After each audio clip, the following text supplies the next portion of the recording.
বাটা মশলা ছাড়াই বাটা মশলার স্বাদে আজকে কিভাবে কি রান্না করলাম তা সব কিছু নিয়েই কিন্তু থাকবে আজকের ভিডিও। অনেক দিন পর চলে এসেছি আপনাদের সাথে আমার রান্নাবান্না শেয়ার করতে।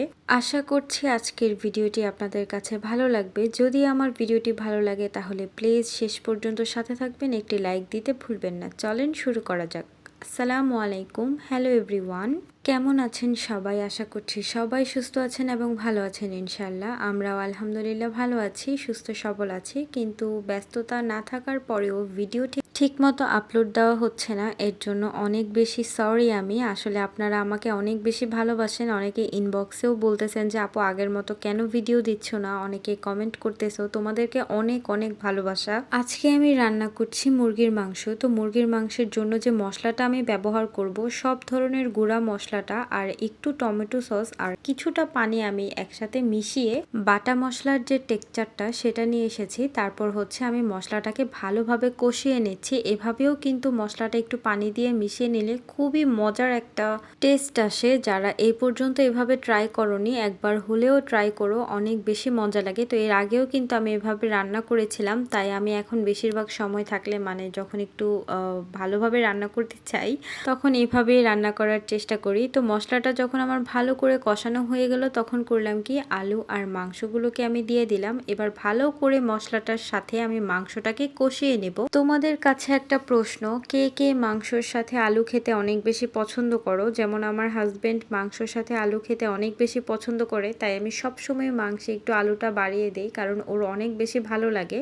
একটা জিনিস আমার খুবই ভালো লাগে, যখন আমি দেখি যে তোমরা আমাকে অনেক অনেক করে চাইছো যে আমি আবারও যেন আগের মতো ভিডিও দেই বা লাইভ করি বা ভিডিও পোস্ট করি, রিলস পোস্ট করি। আর এতদিন পর ভিডিও পোস্ট করার পরেও তোমরা কিন্তু আমাকে মাশাল্লাহ খুব বেশি সাপোর্ট করো, অনেক লাইক কমেন্ট করো। আমিও তোমাদের পাশে থাকার চেষ্টা করি। আমি আসলে এই ভালোবাসাগুলো কখনোই ভুলতে পারবো না, বা এই ভালোবাসাগুলো আমাকে বারবার টেনে আনে নতুন করে কাজ করার জন্য। তোমাদেরকে অনেক অনেক ধন্যবাদ আমাকে এভাবে সাপোর্ট করার জন্য এবং ভালোবাসার জন্য। তো দেখতে দেখতে মুরগির মাংসটা কিন্তু কষানোতে ছেড়ে দিলাম, আর অন্যদিকে আমি একটু বেগুন ভাজি করে নিচ্ছি। তোমরা কে কে পোলাওর সাথে বেগুন ভাজি খেতে পছন্দ করো একটু জানাও তো। আমার কিন্তু অনেক বেশি পছন্দ পোলাওর সাথে বেগুন ভাজি খাওয়া। তো আমি বেগুনটাকে একটু ভালো করে ভাজা ভাজা করে নিচ্ছিলাম। আসলে বেগুন ভাজিটা যত তেল তেলা হবে ততই কিন্তু খেতে মজা লাগে। তো আমি একটু ভালোভাবে বেশি করে তেল দিয়ে তারপর বেগুনটাকে একটু ভাজা ভাজা করে নিচ্ছিলাম। তো এদিকে হচ্ছে বেগুন ভাজিটা হচ্ছে, আর অন্যদিকে আমার মুরগিটা ভালোভাবে কষিয়ে নিচ্ছি। এই পর্যায়ে আমার মনে হচ্ছে যে তেল অনেকটা কমে গিয়েছে, তাই আমি আরেকটু তেল দিয়ে নিচ্ছি। তেল যত বেশি দিব বেগুন ভাজি কিন্তু খেতে তত বেশি মজা লাগে। তেল ছাড়া কিন্তু বেগুন ভাজি একদমই মজা লাগে না। তো দেখতেই পাচ্ছ আমার বেগুন ভাজিটাও আস্তে আস্তে হয়ে যাচ্ছে। অন্যদিকে আমি একটু মুরগির মাংসটাকেও একটু নাড়াচাড়া দিয়ে নিচ্ছি। আমার কিন্তু কষানোটা প্রায় হয়ে গিয়েছে, তাও আমি আরেকবার ভালোভাবে নাড়াচাড়া দিয়ে এবার এখানে কিন্তু ঝোলের পানিটা অ্যাড করে দিব।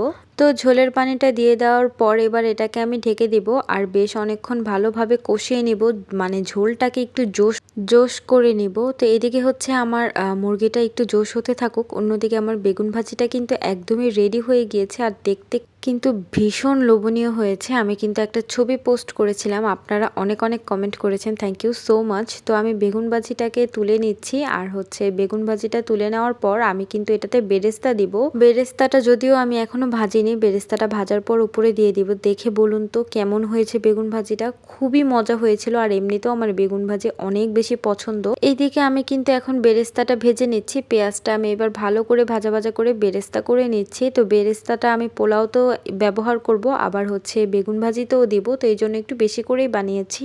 বেরেস্তা ভাজা শেষে আমি এবার হচ্ছে বেগুন ভাজির উপরে কিছুটা ছড়িয়ে দিচ্ছি। তো এতে কিন্তু দেখতেও ভীষণ সুন্দর লাগবে আর খেতে তো মজা লাগবেই, সেটা আর আলাদা করে বলার কিছু নেই। আমি যখন ভিডিওটা নিচ্ছিলাম তখনই আমার মনে হচ্ছিল কখন সব রান্না শেষ হবে আর কখন আমি বেগুন ভাজিটা দিয়ে পোলাও খাবো, কারণ বেগুন ভাজিটা দেখতে আসলে কিন্তু অসম্ভব সুন্দর হয়েছে। টেস্টের কথা আর কি বা বলবো বলেন, আপনারাই বলেন, এত সুন্দর বেগুন ভাজিটা কি আর খেতে খারাপ হতে পারে? তো যাই হোক, আমার বেগুন ভাজি নিয়ে পড়ে থাকলেও কিন্তু হবে না, এখন এখন কিন্তু আমার পোলাওটাও রান্না করে নিতে হবে। তো আমি এবার মশলা টশলা দিয়ে দিচ্ছি, গরম মশলা আর কি। এটাকে একটু ভালো করে ভাজা ভাজা করে নিব। বলতে তো ভুলেই গিয়েছি, তারপরেও হয়তো আপনারা বুঝতে পেরেছেন যে আজকের ভিডিওটা কিন্তু আমার শুক্রবারে শ্যুট করা। আমি গতকালকে ভিডিওটা শ্যুট করেছিলাম, আজকে এডিটিং করতেছি। আমি জানি না এই ভিডিওটা শনিবারে আমি পোস্ট করব কিনা, কারণ আমি এত বেশি অলস হয়েছি যে ভিডিও এডিট করা থাকা সত্ত্বেও আমি ভিডিও পোস্ট করতেছি না। আমার আসলে কি হয়েছে আমি নিজেও বুঝতে পারছি না। তো আজকে আমার রান্না করার প্ল্যানিং ছিল যে গরু মাংস রান্না করব, আর পোলাও রান্না করব, আর ডিম সিদ্ধ করে ওইটাকে একটু ভাজা করে নিব। তারপর আবার প্ল্যান করি যে না, মুরগি রান্না করি, তাড়াতাড়ি রান্না হয়ে যাবে, সাথে পোলাও আর ডিম করে নিব। কিন্তু আমার প্ল্যানিং বা রান্নার যে মেনুটা এত বারবার চেঞ্জ করেছি, শেষে আমি কি করলাম, পোলাও রান্না করলাম, মুরগি রান্না করলাম, আর সাথে বেগুন ভাজি, মানে ডিমটাও বাদ পড়ে গেল।